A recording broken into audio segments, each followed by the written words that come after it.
Yebake, Fimbo et après les 24. Ce qui chef de l'État pendant qui calme. Raison pour laquelle Alobaï qui année 2020 ils ont année action et causala positivement, action peut causala négativement. Donc arobanda ko sanctionner sanction plutôt ezala positivement na négativement. Déjà zo banda ko sanctionner ministre de la finance. Ministre de la finance ozo la sanctionner après les 24. Ministre ya portefeuille ozo la sanctionner après les 24. Ça va jeter na minute sur déjà FCC kuna place bazana kingakati mama journaliste et yindi.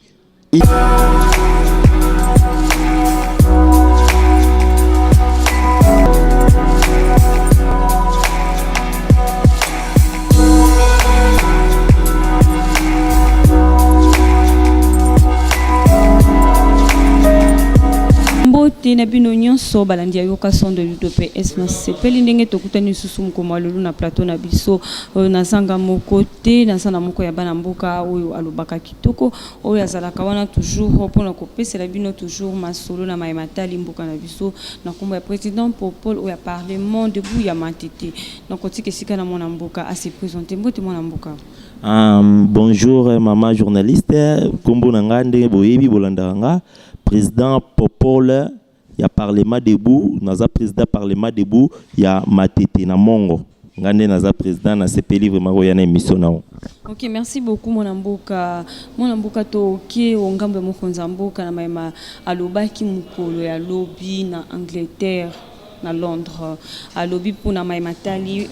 coalition FCC cash alobi pona ko dissoudre parlement il faut kutana premier ministre na président de l'Assemblée nationale. Moi liloba moko pona yango. Merci vraiment pour la question na yo. Moni président aza clair parce que na kati ya coalition bato moko boye baza wana baza na mutema moko malamu te bolandaki même Jean-Marc Kabunda alobi ke tozana coalition na bato mais bato ngo baza na mutema moko ya malamu te. Alors tellement bango baza na mutema malamu te plan eza clair. Président alakisi face nae atielaki bango ou babengaka politique ya les corbeaux et les renards tellement Kabila zagina na fromage fallait ko lempakaye era lempier à récupérer fromage ndo moni président changer discours sur tali discours au président Badaï Koloba avant les 24 né discours au yakomi Koloba discours a changé déjà discours donc cela veut dire après les 24 ma BDG Zali raison pour laquelle au monaki ba soda oyo ba commando 11 000 commandos oyo ya Fati Beton préparé ba kiti a na kati ya Kinshasa ba onde ba simbi ceinture ya Fati parce que bana moura baza le sous-souté bato bazo compter lolo Fati Beton na 11 000 commandos wana yango lingana en sécurité na eno esimbama raison pour laquelle na ebsibino ke Kalamingite Kabila Mukamate Fati Beton a lobby en clair en Angleterre que azoki pouvoir ezate que likola Kabila ndek batwa kanisa ko Kabila pesa ki asimisa ki pouvoir pesa que non a lobby ki azui pouvoir eza grâce ya Nzambe parce que ça 5e président eza grâce ya Nzambe pe population congolaise o ba votaki donc yo mwana mai yo Kabila okikoloba te ke o Fati on donc ndenge za awa population bana kin bana poto bozala calme botala de discours ya chef de l'état échanger chef de l'état lobike ndenge tozana bango na coalition oyo akomeka kosala kokende à la contre ou bien ko bloquer ba action na ye komoniza biki rouge donc akolongwa na gouvernement ndenge basinisa bango ba démission bango bangi ozana gouvernement ngo sala makambo kingakati yebake fimbo eye après les 24 ce qui chef de l'état pendant qui calme raison pour laquelle alobaï que année 2020 oyo ezana ba année action et causala positivement action peut causala négativement donc arobanda ko sanctionner ba sanction plutôt ezala positivement na négativement déjà zo banda ko sanctionner ministre de la finance ozo la sanctionner après les 24 ministre ya portefeuille aux a sanctionné après les 24 ça va jeter na minute sur déjà FCC kuna place bazana kingakati maman journaliste et yindi bazomona mwana na mwana de se préparer entre autres Jean-Marc Kabunda ebisek biso déjà des calaming te bo préparer bozo nanger ebisek bino bazo nanger bo préparer population congolaise boze la mot d'ordre donc fati déjà à la kisi Jean-Marc Kabunda ebisi Jean-Marc tango ya kopesa mot d'ordre koki ngape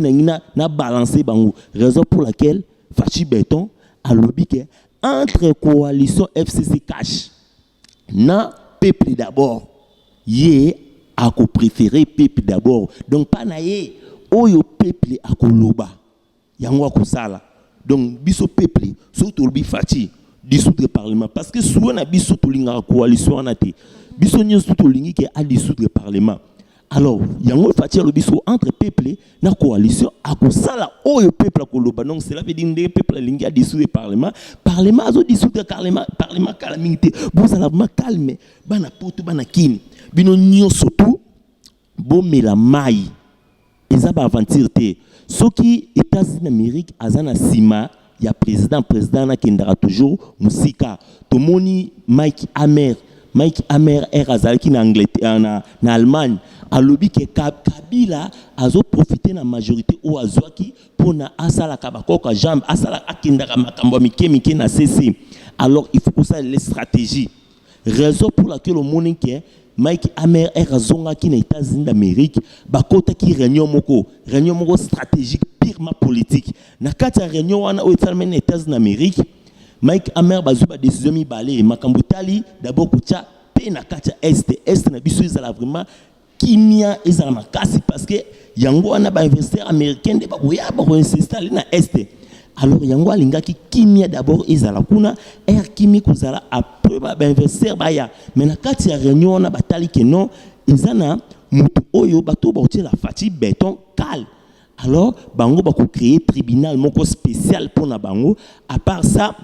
ndenge ba ko créer tribunal o nyo surtout a hôtel mais chef de l'état a ko mon États-Unis d'Amérique na banzela na raison pour laquelle a si na réunion na États-Unis d'Amérique a kitimba mo na RDC a kutena Janine Mabunda kutena tamwe mwamba a kebisi bango bota la position na biso États-Unis d'Amérique position na biso ezaboué Fachi pona ba ministre wana a lobby boué a lobby yo ministre nyo surtout oyo okoya kosala volonté kingakati yeba ke kombo no isa biki rouge voilà okaka ertolobaka IDPS viva Tshisekedi héros national Félix chef de l'état béton bik rouge isa bik oyo ba professeur nde basimbara ngo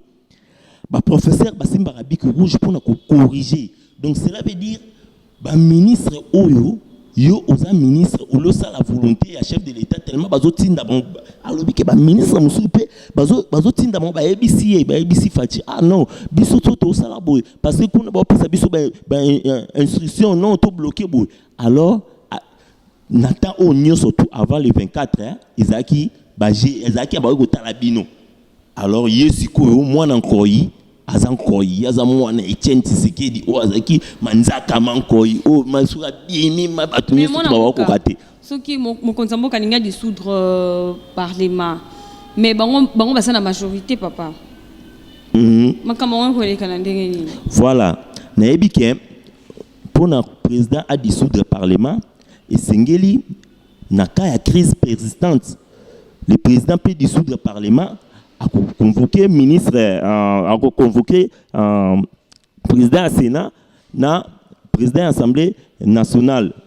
a convoqué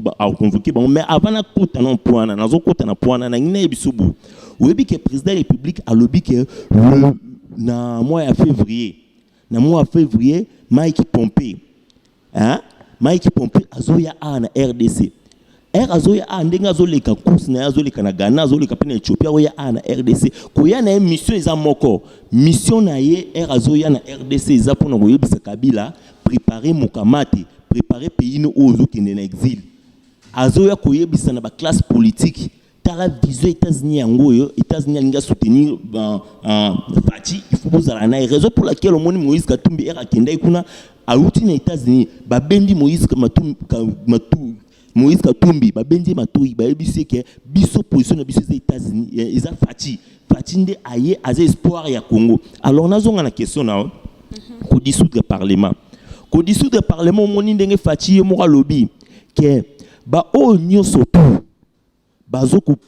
pousser ko créer ba crise moko boye. O nyoso tozo créer crise pour na pousser à dissoudre le parlement boye ba ke soki bozo continuer la crise wana a ko dissoudre le parlement.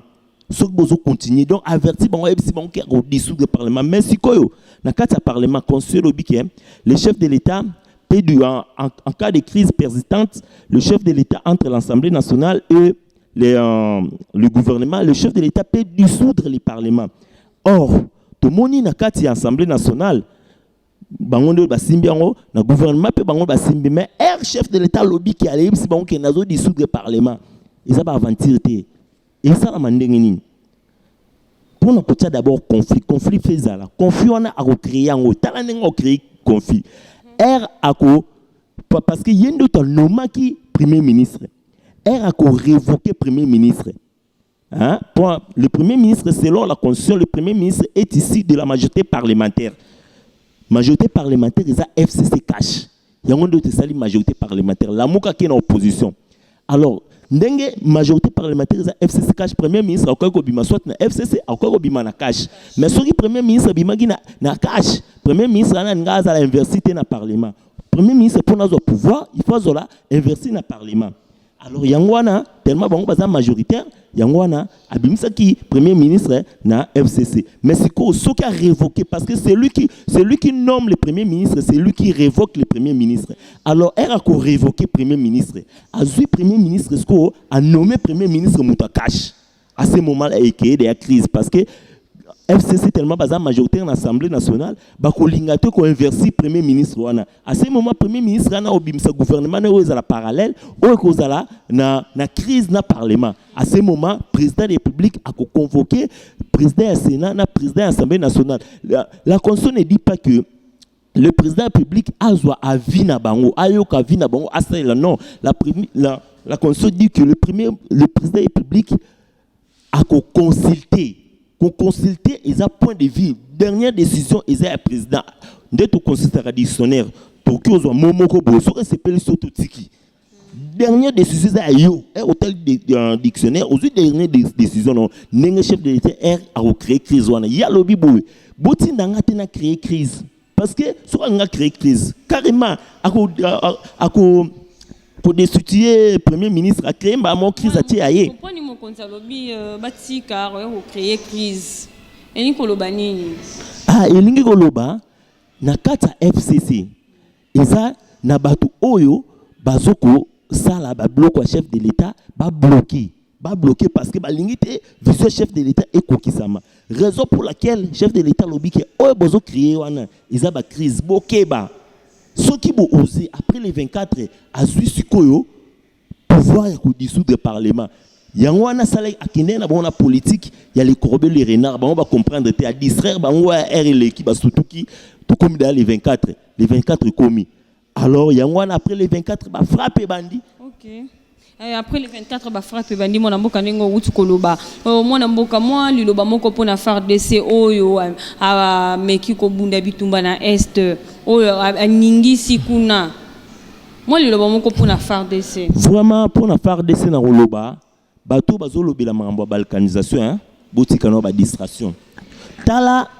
FARDC ba komi ko gagner ba terrain par-ci par-là bino bokomi discours bozolo bien discours ya balkanisation au lieu bo sepela na FARDC azolonga na kati ya terrain est-ce que discours ya balkanisation ekiko lobama pendant que FARDC osala ba victoire na ba victoire nyoso wana eza nini eza ba distraction eza manque à dire le lobby chef de l'État ba oyo bazolo bela makambo tali balkanisation hein bazangi mambo loba baza ba argumentaire loba tout le monde qui est chef de l'État zaki en opposition ambaye ko ya okosa batu makambo balkanisation te yo fayulu yo est-ce que Kabila zaki na pouvoir pourquoi ben écoutaki balkanisation te yozolo baké na 70% balkanisation Kabila a réalisé, c'est 55 Fatia réalisé en 15. Alors ndenge nini yo takaki yango te soki ezaki bongo bandaka poani yo takaki yango te omoni ki uza discours te bango projet na bango zaki balobela balkanisation tellement na porte-parole ne ambongo balobela makambo balkanisation ba discours fayu la sali bongo ambongo ke bongo ba sololi na oya ECC pour na tokine na dialogue yango moni ambongo alongo vraiment na catholique ambongo comme kusala ba messe na protestant aki kusala messe na protestant pour na nini pour na bazala kaka même idéologie na oya protestant wana mais cardinal esengeli azala musala nzambe cardinal asali kope na saint nini na sainte famille yebite que cardinal ambongo akendaki na sainte famille na curé ya sainte famille wana place Fayulu akendaki kosala marche a coopérer na curé wana bayambi bango na 2h du matin Fayulu na muzitu bayaki na paroisse wana na 2h du matin nzoka nde kope oyo basalaki na lamuka pour basala marche wana le 17 ezaki soulèvement baninga basala soulèvement wana ezaki pona nini soulèvement ezaki pona Fayulu a senga basala conférence moko internationale na kati ya conférence wana ndenge esala na Libye na kati ya conférence wana yepe a créé pas au poste ndenge nini yo moko mutu ozo senga 3 biloko na mbala moko bomoni Fayulu ya sengi vérité des urnes a changé vérité des urnes ambongo porte-parole ni ambongo ayebisi non kolobe la vérité des urnes te tokota makambo balkanisation tokota non au conseil ya réforme yo monné que Fayulu akotaki au conseil ya réforme oh non basala au conseil ya réforme ye a gérer ngo ambongo pas soutenir ki ambongo abitika vérité des urnes nazo soutenir yo alongo lisuna au conseil ya réforme comme ko senga conférence internationale Martin Fayulu alobi tant ya ba non sala politique mo konzamboka za kino na ba école ngana holoba boya eloko elobisa Fayulu bongo eza bakisa simbaki na Genève bakisi wana simbaki pona kosala faci coup d'état na Genève et puis ba retour yango comme olobisi bongo sona obi Emmanuel Macron kuto mwasi oya bala abanda azaki liboso atangisa eme ye aye Fayulu ndenga zana toyebi Fayulu bien Félix na 90-91 azaki déjà combattable mona ba réalisation ya ndenge ba marche bo bayiko mona mais Fayulu ya ki comme société civile to yambi to mona ende azo ya na 90 to yebi Fayulu bien waneza ba manque à dire azangi ba argument soki ozayi na ba argument te bo sala ki plan yo na mbongo plan et simbité yango moni fati béton papa omoni loko asopendenge nini papa apprécier makasa ambongo yebaka facha fundi yo biso dana église catholique to bongisi déjà donc facha na église catholique pepele ozomona ba sango ba sango nyoso tu ba évêque o ya Kasai bango nyoso tu makambo o ambongo azosala ba sepelite ba yebisaki papa yango papa ndenga za na kala mingi te ambongo ozo ba sanctionner parce que ambongo akiko coopérer na kiré wana ya sainte famille yo mona ke Fayulu na muzitu pa kende kuna la muki désert mais muzitu akimi marche à cause d'une maladie to yebi makambo wana nyo to bien vraiment awa so boye ba vérité nyo to bozwango. Ok, merci beaucoup mon amboka mon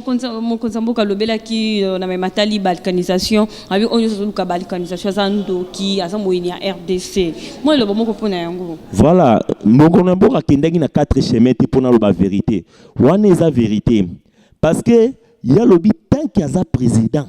makambo balkanisation na RDC kozala te wana ba discours ya lokuta mutu nyonso tu o ayira discours wana aza lokuta azandoki donc chef de l'état yemo lobby ki azandoki est-ce que ngane na lobby yango so lobby ke ngana finga mbongo ndoki ngana finga mbongo ndoki te ngana lobby kaka makambo o chef de l'état lobaki o nyonso tu alobeli makambo balkanisation azandoki tellement ambongo alobaki makambo balkanisation Fayulu alobaki makambo balkanisation c'est baza ba ndoki o bazoluka mboka na biso o balingi mboka na biso ebonga te yango wana babimisaki makambo balkanisation bref o emonani clairement que baza ba ndoki bazoluka dialogue ambongo alongwe na catholique ake na cinquantenaire ake na protestant ake kote ya na protestant bango bakutana bokundoa bavandi na bokundoa bayeba ndenge nini bakosala dialogue ambongo kuta bandi na ko consulter ba bien na bokundoa babandi ko consulter ba classe politique ozomona dialogue nyonso to sala na RDC zalaka pour na partage à poste na au détriment ya IDPS ba dialogue nyonso to sala marabongo alors nde sikoyo bobandi ko sala ba bloko wana nana watindi bokundoa okende okutana ambongo bande okutana ba partie prenante nana watindi bango omoni ke bokundoa yemoko na messe ya les 16 lycées alobi nini alobaki ke dialogue ou azosenga eza ngo partage à pouvoir te eza dialogue mo po to vendre to ba kusisa balkanisation na est or eza lokuta boza basala nzambe bolo ba vérité mosala nzambe so bandi otengama eza mabe yozo lo babongo dialogue wana ekosuka toujours na partage ya gâteau dialogue ni nango salama na RDC o balobaka te ke oh non biso na dialogue to kabola pouvoir te mais suka kaka na dialogue ngo bakabola kaka ezara gâteau yango moni ba argument oyo fayulu azana ngo fayulu azangine lolo ba comme osenga ba conférence si je comprends bien souci n'est ça kabuke na dialogue souci na yango wana parce que amoni ke abeti ba plan nyonso tout ba plan esimbité yango coopérer ki na mbongo ambongo tellement ça rapporter parole na bango coopérer na mbongo coopérer pe na oya SCC yango moni ba beti ba plan nyonso tout ba plan ebeti poto ebeti bar poto ya makasi parce que fatia za nzambe mutu oza nzambe bozo combattre eboye baké toute arme forgeron contre toi sera nul et sans effet donc yango eza nul et sans effet kabala ne beta mara na Genève ici mbate mumuni nzamba zana nzamba sauva fachi donc tout ça a to soutenir chef de l'état mandat na ye ako sala mandat na ye ya liboso malamu et ko sila pe malamu population bo sepela kala mingi te Assemblée nationale wana bazo dissoudre ngana ye bisimni tout ça a madame bengangai na mois de février na koya awa na ko lobana obolanda même Herman Cohen a lobby na chef de l'état a lobby que Kabila après il n'en a aussi effacé ba tourner sous dossier Kabila bo tourner nga dossier Kabila na février ba air crash a lobby na dossier crash a lobby chef de l'état Fati a kendek mbango États-Unis que il faut changer sécurité à renforcer sécurité na à renforcer sécurité bon moni ba soda o ba yewana aventure so tali ba soda wa Israël wana aventure Kabila na kingakati azo lenga vraiment donc kingakati tombé na minute ba drone ba américain et ya cercle kingakati donc na ebiso na minute eza tombé yangwana Mike Pompeo azoya na mois février ndé chef de l'état à lobby mission ya Mike Pompeo peut-être fatia ibisi binongo te à lobby oya na février mission na azoya na Mike Pompeo azoya na 700 commandos américains au bozana sécurité na pe azo kita na RDC awa mission na eza ko yebisa Kabila préparer au kinde parce que biso RTB plein ya dissolution à parlement plan mususu o l'équipe dissolution parlement ba okanga Kabila ba mukamate bakangi Kabila mukamate ba kiko tika ye na nini na gwato na mo wana to beta sukutu masola dissolution parlementaire parce que wana bango moko bakokima bango wana FCC panzana FCC nezana bo bakoti kimbidi kindobi kikoti na FCC kaka déclaration oyo fatia sali na Angleterre kindobika ekoti na FCC babengisa bango réunion mbango na kingakati na ebite so réunion salami likoloka ya déclaration ya fatia na ebite so ba okendo be ba okendete donc des années kingakati tombé déclaration ni ningisi bango makasi donc tous les labos à calme les 24 calamité le lot et comme ba jour autant jour moi combien madame yo mo yebi beta calcul donc et comme ya kotanga bango ba préparer ka ko nanger nazo mona da ndé ba ko nanger voilà donc madame mais jour wango champagne mpanzi tutie ba champagne mpanzi jour wana eza somo na ebiso madame eza somo nazo na mona ga les 24 ngo ko karamba mo merci beaucoup mon mboka moi mutu na moko ya suka pote to komo ki déjà na suka émission na biso mon mboka bato bazo se plaindre mingi bato bazo loba babi ba combattant ba bundi mingi mais ba sa récompenser te bazo umela kana banzela bazo telema kana banzela ba bandité toyebi ba mandataire bazoya bazo nommé ma mandataire ba nommé ma mandataire ba combattant ba kozala recommander comment ba combattant tindenge ba pesi pouvoir au tindenge fatia comme chef de l'état a comme chef de l'état likolo ya ba combattant jamais fati alors qui kozala ingrat ba combattant bazala calme bozela biloko ebela omoni mutu o alinga kolia biloko moto azika na mungongo donc balambeli bango biloko ya bien parce que pouvoir ils ont des pouvoirs à combattre sans base ba combattant jamais fati encore ko pouvoir alors ce qu'on fati mutu bongo azala ingrat pa ba combattant wana ba combattant baza pressé ngana osinga bango bozala calme bo yokande oyo ba konza parti bazoloba po ete toyeba ndenge nini mutu na mutu azwa mo kwanga na eza nzoko era kufi toyeba mutu na mutu ndenge kozwa par na mais tozala pressé te so toza pressé to lelo o exécution na mungongo. Ok, merci beaucoup, Président Popol. N'importe quoi, Président Popol, on a aussi koloba, ba combattant, ba salamité, parce que ba solo ba loba mingi, ba combattant, ba se retrouver te, ba combattant boy. Mais beaucoup mon ambo kandenga outi ko pese là, na banzi te combattant bisika ba sali ba salamité ma rokita, ma solo ezo kende kito koma kasi pensa. Et voilà, nous sommes à la fin de notre émission. Moi ambo kamo de la fin na o na ba balance, les amours de la fin te mais loba quand même la balance la vie. Voilà pour na okikolo baboye bana poto bana kin na ibsibino ke ngunge koki usimbi kabundi eba konanje sio nawe yo fati beton tamba pambola yo donc tango koki o bana mai fi bananje bana kingakati o tango oyo kabunda lobaki ekoki donc yangwana jama kabun azopesa mot d'ordre kalamingi te ba combattant nyonso to bazana kin bozela da na Alex bozela da après parce que on dit langage a fati tala langage a Jean-Marc Kabund donc oui bana poto ndega na lobby bozala calme kalamingi te bazonanger donc na kiko souki sa boité sans pour autant n'a pas ça même moi tata moi deux ou trois personnes n'a pas maître Moreau na Suisse mbotenu angwana oza combattant ya IDPS na pesi Christelle Mwanza mbote mingi na pesi Christelle Mbomba mbote na pesi Marie-Louise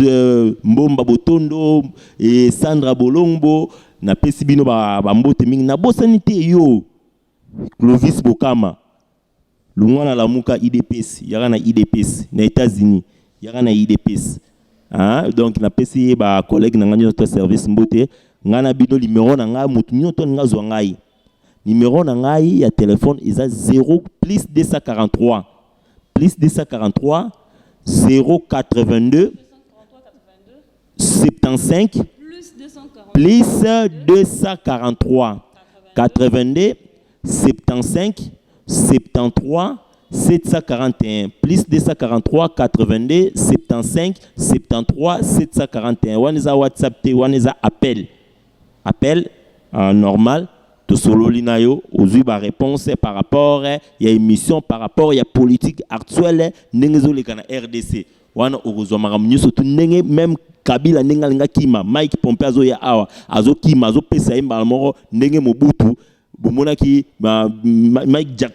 Jackson ou Big Jackson o ayaki awa ko pesa lettre pona kima ndenge pe azo ya ana février Kabila mukamate. Merci. Ok, merci beaucoup, Président Popol. Et là, nous sommes à la fin de notre émission. On a pessi merci mingi à tous les abonnés de Yokason. On a pessi mbote mingi na ba diaspora nyoso balanda kabiso partout dans le monde. On a pessi réalisateur Nanga Taylor Mulumba, on a pessi mbote bisi Kozali, Papa Blechi Tenge mbote, Jessica Djipo ma consoeur, on a pessi mbote bonne guérison à toi. Je salue tout le Congolais au Balingaka, Yokason de l'UDPS. Je salue le président Jean-Marc Kabundo, le secrétaire général Augustin Kabouya, Bozali. Là, c'était votre humble servante Fatou Chamala. Je vous dis merci et bye bye.